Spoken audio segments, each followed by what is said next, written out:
Child health nursing থেকে second part. এখানে যে সমস্ত ইম্পর্টেন্ট কোশ্চেনগুলো রয়েছে সেগুলো একটু নোট ডাউন করতে পারো। 34 number question, physical maturation and increase size of the body is called.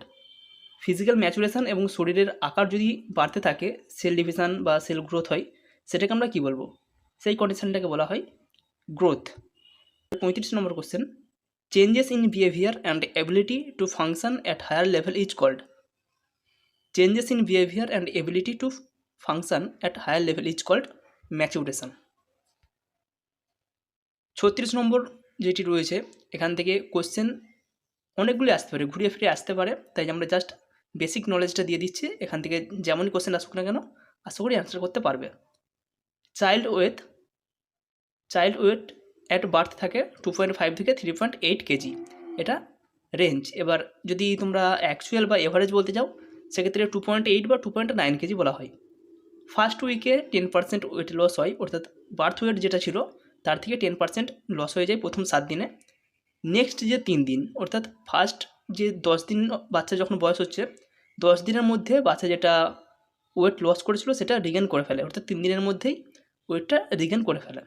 তারপর থেকে ফার্স্ট 3 মান্থ, অর্থাৎ 10 দিনের পর থেকে 3 মাস পর্যন্ত বাচ্চার ওয়েট গেন হয় 25 থেকে 30 গ্রাম পার ডে।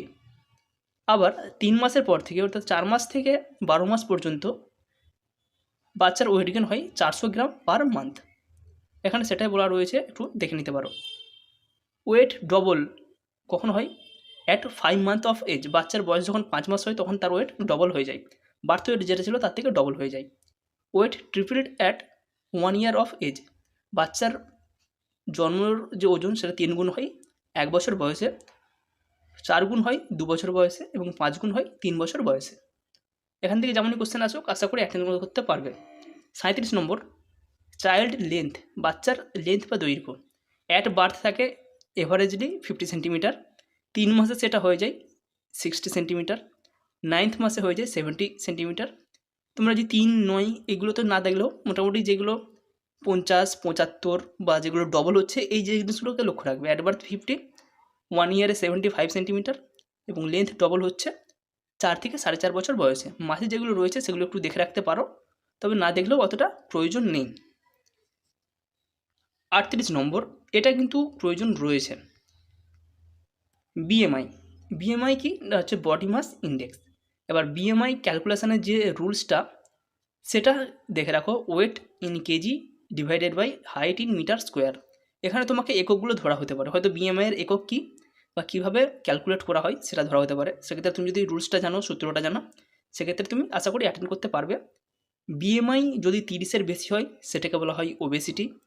বিএমআই যদি 15-এর কম হয় সেটাকে বলা হয় ম্যালনিউট্রিশন। 18.5 থেকে 24.9 পর্যন্ত যে বিএমআই সেটাকে বলা হয় হেলদি নিওনেট বা হেলদি নিওনেট না, সবার ক্ষেত্রে হয়, সেটা বলা হয় হেলদি। যদি 18.5-এর কম হয়, 15 পর্যন্ত হয়, সেটাকে বলা হয় আন্ডারওয়েট। এবং বিএমআই যদি 25 থেকে 29.9 পর্যন্ত হয় সেটাকে বলা হয় ওভারওয়েট। 29 নম্বর question, body proportion equals at the age. Body কতদিনে ইকুয়ালস হয়, বা আমাদের যে লোয়ার পোর্শনের সঙ্গে আপার পোর্শনের যে লেন্থ সেটা কতদিনে ইকুয়াল হয়? সেটা ইকুয়াল হয় 10 থেকে 12 বছর বয়সে। 40 number question, head circumference at birth থেকে 35 সেন্টিমিটার, 3 মাসে পর হয়ে যায়, যখন বাচ্চার বয়স 3 মাস হয় তখন সেটা হয়ে যায় 40 সেন্টিমিটার। 41 নম্বর question, head circumference is measured by placing the tape over dash. Head circumference যখন মাপা হয়, টেপ মেজারটাকে কীভাবে রাখা হয় বা কীভাবে মাপা হয়? এটা মাপা হয় পোস্টেরিয়র বা অক্সিপিটাল প্রোটুবারেন্স থেকে।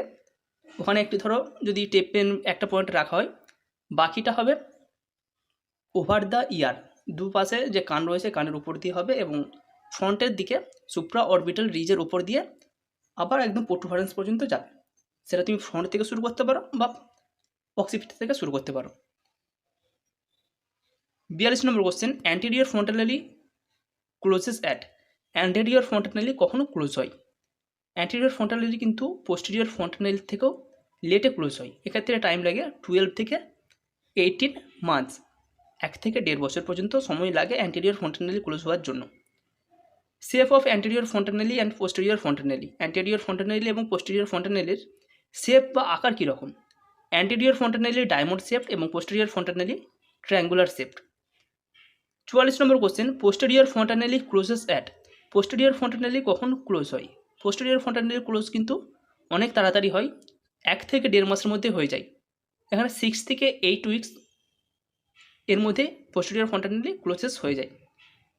45 নম্বর কোশ্চেন, ডিপ্রেসড ফন্টানেলি ইন্ডিকেটস, যদি ফন্টানেলিগুলো আমরা প্যালপেট করি হাত দিয়ে, সেগুলো যদি ডিপ্রেসড থাকে সেখান থেকে আমাদেরকে কী বুঝতে হবে? সেটা কিন্তু অবশ্যই ডিহাইড্রেশনকে ইন্ডিকেট করে। ডিহাইড্রেশন যদি হয়ে থাকে বাচ্চার, সেক্ষেত্রে ফন্টানেলিগুলো ডিপ্রেসড থাকে।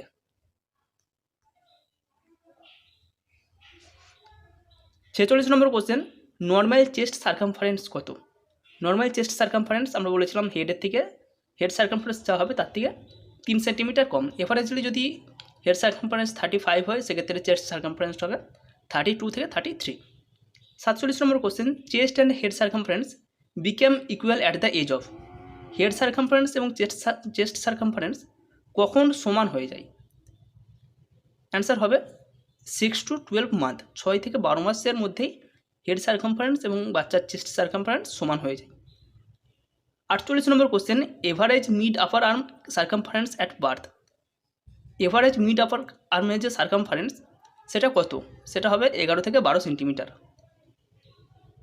49 number question, first tooth that appears in lower mandible is called, বা তার নামটা কি?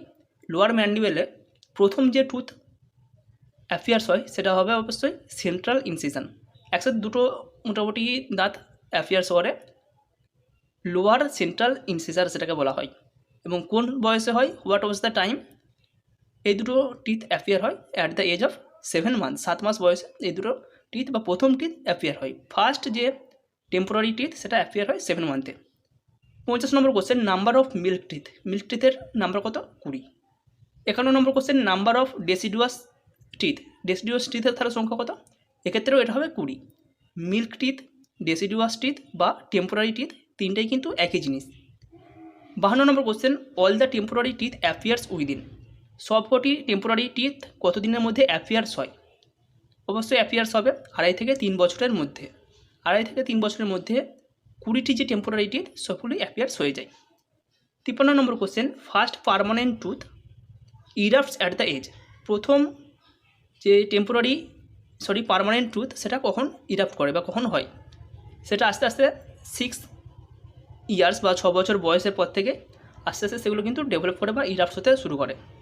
54 number question, all the permanent teeth erupts within, যে সমস্ত পার্মানেন্ট টিথগুলো রয়েছে সেগুলি কতদিনের মধ্যে ইরাপ্ট করে? যে 32টি পার্মানেন্ট টিথ রয়েছে সেগুলি কতদিনের মধ্যে উঠে চলে আসে বা ইরাপ্ট করে? উঠে চলে আসে নয়, ইরাপ্ট করে। সেগুলি অবশ্যই 12 বছরের মধ্যে ইরাপ্ট করে। প্রতিটা বা যে 32টা পার্মানেন্ট টিথ রয়েছে সেগুলি 12 বছরের মধ্যে ইরাপ্ট করে যায়। কোনো কোনো ক্ষেত্রে যে থার্ড মোলার টিথ রয়েছে সেটা 18 বছর বয়স পর্যন্ত টাইম লাগে।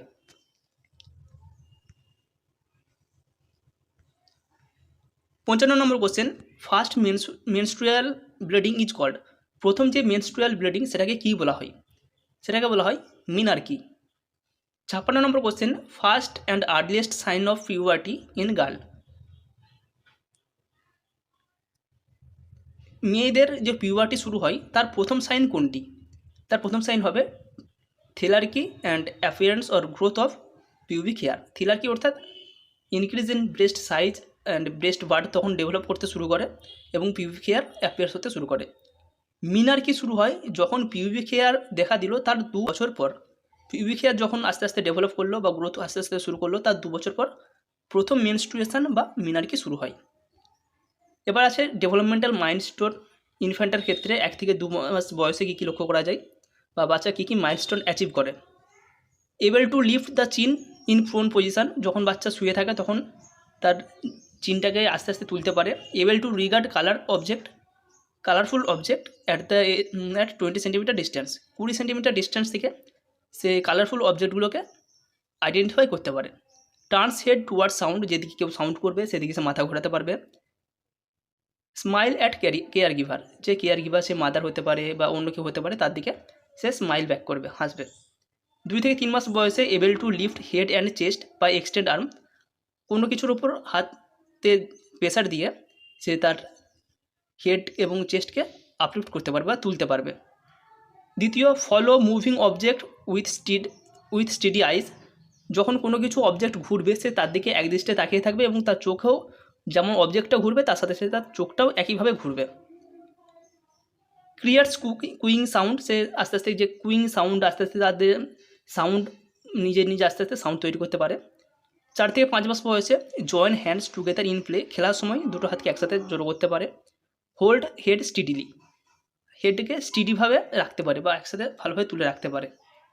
5 থেকে 6 মাস 5 থেকে 6 মাস বয়সে ক্যান সিট উইথ সাপোর্ট, কোনো কিছুতে হাত দিয়ে, চেয়ার, টেবিল এ সমস্ত জিনিসগুলোকে হাত দিয়ে সে বসে থাকতে পারে। Hold cube and transfer from one hand to another, এটা ভালোভাবে দেখে রাখবে যে একটা হাত থেকে অন্য হাতে কখন সে জিনিসকে ট্রান্সফার করতে পারে। At the age of 5 to 6 month. 7 থেকে 8 মাস বয়সে ক্যান সিট উইথাউট সাপোর্ট, কোনো সাপোর্ট ছাড়াই 7 থেকে 8 মাস বয়সে সে একাই বসতে পারবে। রোল ইন বেড, বেডেতে ঘুরতে পারবে, যেমন ব্যাক টু সাইড বা ব্যাক টু অ্যাবডোমেন। 8 থেকে 9 মাস বয়সে ক্রল অন অ্যাবডোমেনের উপর প্রেসার দিয়ে সে ক্রল করতে পারবে, হামাগুড়ি দিতে পারবে। স্পিক দাদা, মামা, এরকম যে ডবল ওয়ার্ডগুলো সেগুলো দাদা, মামা এরকম কিছু বলতে শেখে। 9 থেকে 10 মাস বয়সে ক্রিপ অন হ্যান্ড অ্যান্ড নি, হাত এবং হাঁটুর উপর ভর দিয়ে সে ক্রিপিং করতে পারবে। স্ট্যান্ড উইথ সাপোর্ট, কোনো কিছুকে ধরে দাঁড়াতে পারবে। 10 থেকে 12 মাস বয়সে stand without support, walk holding furniture, এবং কোনো কিছু ধরে হাঁটতে পারবে। ডেভেলপমেন্টাল মাইলস্টোন থেকে এ সমস্ত কোশ্চেনগুলো যথেষ্ট ইম্পর্টেন্ট রয়েছে এবং গ্রোথ অ্যান্ড ডেভেলপমেন্ট থেকেও যেগুলো আলোচনা করলাম এগুলো ইম্পর্টেন্ট রয়েছে, সেক্ষেত্রে তোমরা নোট করে রাখো এবং নেক্সট কোনো পার্টে আমরা কমিউনিটি বা অপস নিয়ে আলোচনা করব। Thank you.